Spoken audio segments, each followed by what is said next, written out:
So we meet again. Ladies and gentlemen, what we need to go over real quick are some mechanical maintenance, hooking up, troubleshooting when having issues with our kegs at a rental. So first things first, we use normally commercial kegs at a rental. These commercial kegs are typically American Sankey couplers or beer taps that you put on top. These beer taps screw on, and what you want to make sure that you do before you screw it on is that this lever is all the way up. And how you do that is you pull it out and you pull it up. Now what you do when you hook up the keg is, first things first, make sure the lever's up. Second, you want to put it on the keg. Third, you want to screw it counterclockwise until you reach some grooves, and it just dips down into the top of the keg. Once you're in the top of the keg, you screw it clockwise until it stops. Now you've attached the coupler to the top of the keg. Once you've attached it to the top of the keg, before you pull that lever down, make sure your taps are closed. You don't want beer coming out of your taps. Pull the lever down. Sometimes during travel, your keg may have a lot of gas built up inside. In the event that your keg has gas built up inside, there are these pins that are on the side of your couplers, right here. Tiny pins that you want to pull out. This releases the gas.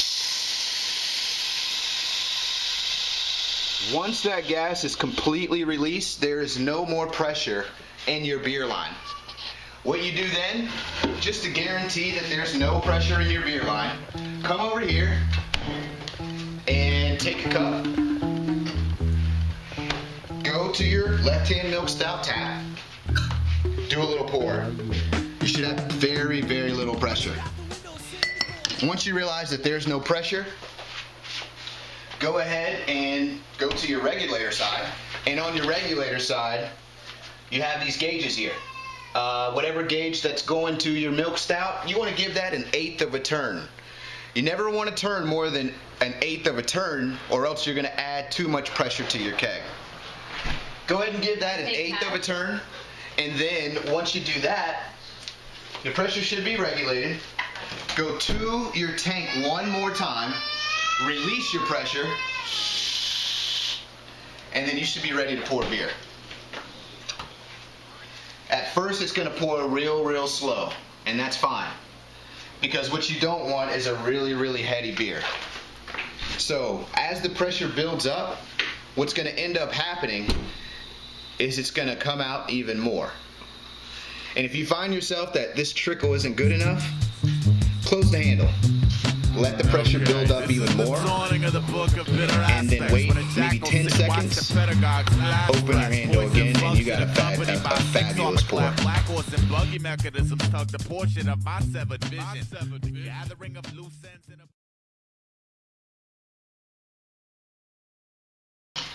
In the event that you've overpressurized your keg, there are two things that you need to do. You need to release the pressure from the beer line, and you need to release the pressure from the gas line. To do those two things, there are two levers that you need to release. One is at the tank, and one is at the keg. We've already went over the pressure that releases at the keg, i.e. this little coupler tap right here. That releases the pressure at the keg, and also releases the pressure on your beer line. But to release the pressure on your gas line, you have to turn off your pressure completely. And when I'm saying the beer's pouring too fast, guys, this is what I'm talking about. And it's just, it creates too much head. It's just pouring up to just too much head. To get rid of that, turn off your pressure, and there's these red tabs right here.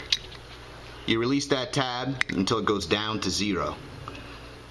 And then the second thing that you have to do is you have to release the pressure from the keg till it goes to 0. Once you've done that, you start the process over again by pouring a beer, and it should be to 0 to no trickle. we've reset the process. We go over to our tank here, give it just a little quarter turn, maybe, I'm sorry, excuse me, an eighth of a turn. It'll start building up just a little bit. Count about 10 seconds. I mean, maybe I just needed to wait 20 more seconds. But you don't want to overpressurize your keg. That's it. I'll do like that from scratch. Alright guys, homebrew guys, or guys that are buying our kegs and our refrigerators for rentals. There's a slightly different setup here. We use ball lock kegs normally, sometimes pin lock, but it's the same concept. There's two connections on a ball lock keg. One where gas goes in and the other where liquid comes out.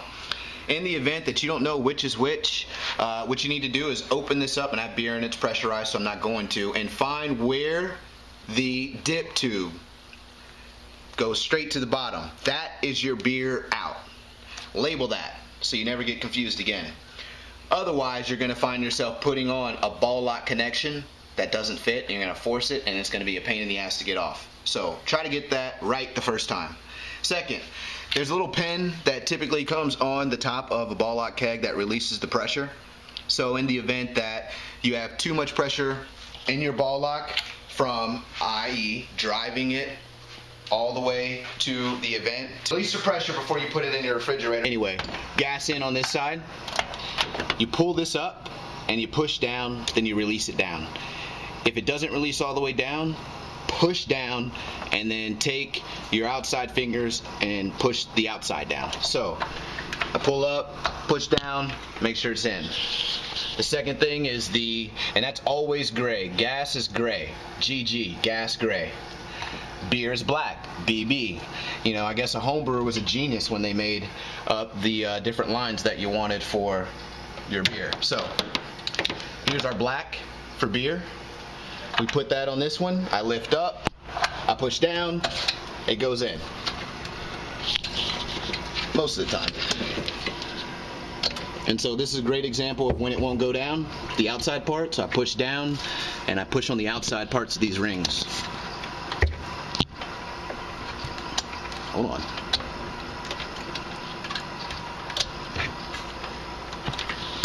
There you go.